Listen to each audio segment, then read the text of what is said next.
জি7 সম্মেলনে মোদীকে আমন্ত্রণ কার্নির। কেন দুই দেশের সংঘাতের মধ্যে এই আমন্ত্রণ? কানাডার প্রধানমন্ত্রীকে প্রশ্ন। সাংবাদিকদের ভারত পঞ্চম বৃহত্তর অর্থনীতির সবচেয়ে জনবহুল দেশ, কিছু দেশের আলোচনার টেবিলে থাকা উচিত। কার্নি এমনটাই বলেছেন এবং আপনাদের শোনাবো কি বলেছেন তিনি। India, the fifth largest economy in the world, effectively the most populous country in the world, central to a number of those supply chains, at the heart of a number of those supply chains, so it makes sense.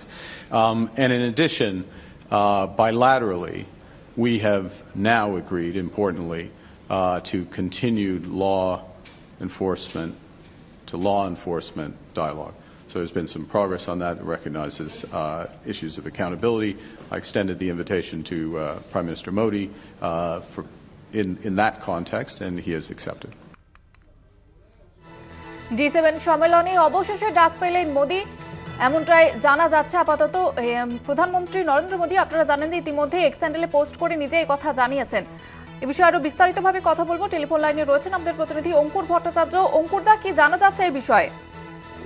হ্যাঁ, এই প্রধানমন্ত্রী নরেন্দ্র মোদীকে কানাডার পক্ষ থেকে আমন্ত্রণ জানানো হয়েছে জি7 সম্মেলনে। এই বিষয়ে যেহেতু জি7 সম্মেলনে ডাক পাচ্ছিলেন না প্রধানমন্ত্রী, বারংবার সেই বিষয়টাই উঠে আসছিল যে এটা ভারতের পক্ষ থেকে কূটনৈতিক ব্যর্থতা, যে এখনো পর্যন্ত এই অপারেশন সিঁদুর পরবর্তী সময় গুরুত্বপূর্ণ জায়গাগুলি থেকে ভারতের যে সমস্ত দাবি হয়েছিল সবকটাই ব্যর্থ হয়েছে, পাকিস্তানকে কোণঠাসা করা যায়নি সেই অর্থে।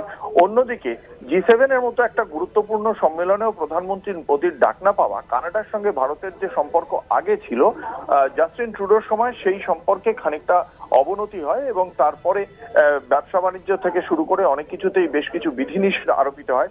সেই প্রেক্ষাপটে এই কার্নি যেহেতু ডাক দেননি তখনও পর্যন্ত, ফলে সেই প্রশ্নচিহ্ন উঠে গিয়েছিল।